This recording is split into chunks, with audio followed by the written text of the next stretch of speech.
Check this out. I want to see if somebody is getting the same understanding that I'm getting.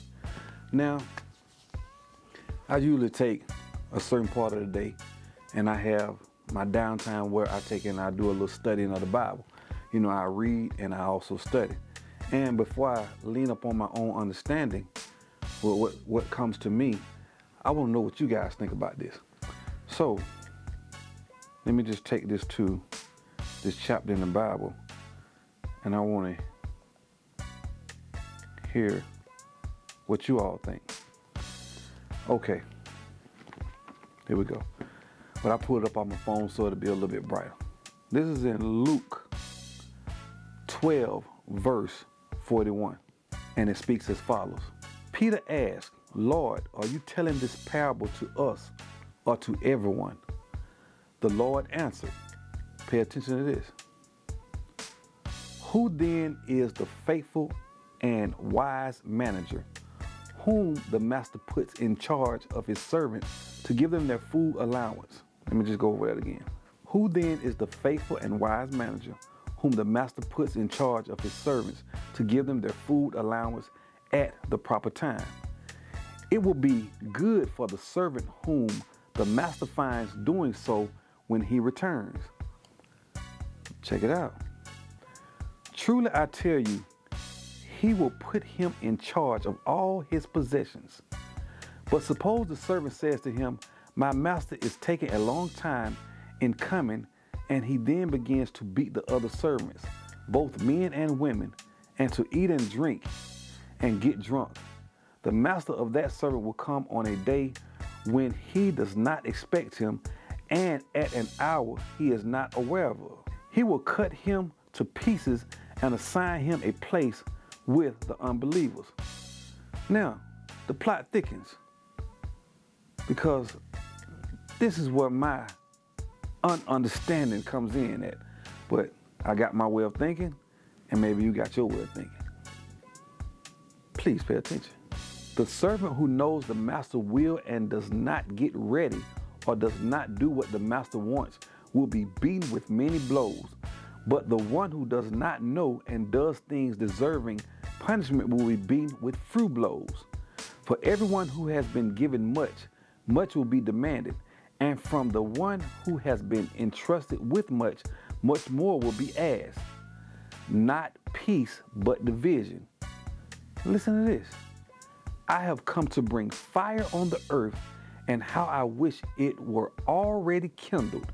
But I have a baptism to undergo, and what constraint I am under until it is completed. Do you think I came to bring peace on earth? No, I tell you, but division. From now on, there will be 5 in one family divided against each other, 3 against 2, and 2 against 3.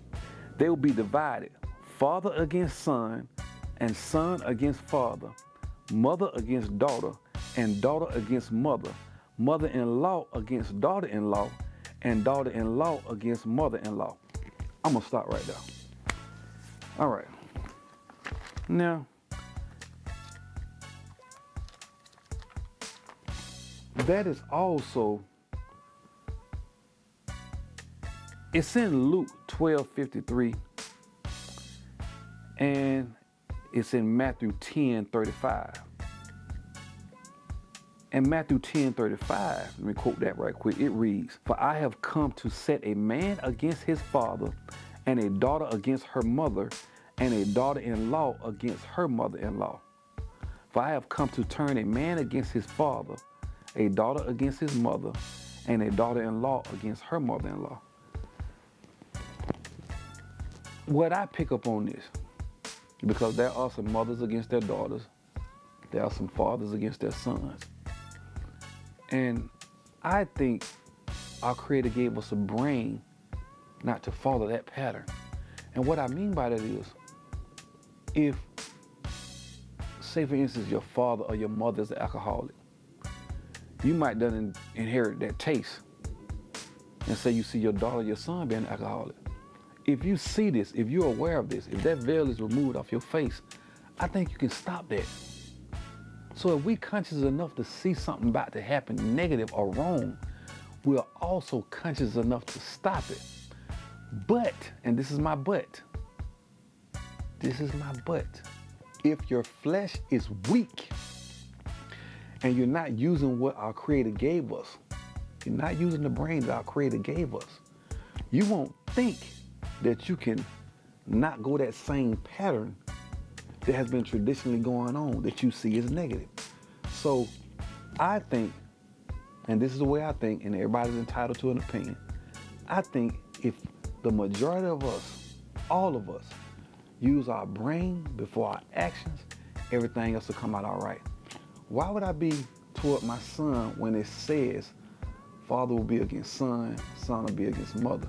So if you allow that to happen, being that you know that means you're not using your brain to stop it. And you're gonna have to aware the other person if they fall into that pattern of negativity. If I see my son's against me, I can't control how you think. Only thing I can do is acknowledge, look, man, I don't know what it is you're going through or why you're that way, but I love you and I'm always here for you. I'm gonna stay more humble and passive, so if he's not listening to me, he can realize that the way he going is a traditional way that we gotta break. Same thing with a mother and a daughter. If you see that your daughter or your mother is not listening to you, stay passive and humble. I ain't saying let nobody hurt you, beat or stomp you. Stay passive and humble so they can realize in their mind that they're wrong, and maybe consciously it'll kick in saying no matter what I have done or what I have said to my mother or my daughter to my mother, they're still not being negative toward me. Because I do believe all of us have a conscience. But I was just doing a little Bible study time, and I don't lean on my own understanding. I just go with what comes to me. You know what I'm saying? So if anybody got thoughts on that, leave a message down below. I'm gonna post this on this random channel that I got. I got a couple other channels just specific to certain things, but this one right here is kind of random. So just leave your comment, let me know. Peace. 100.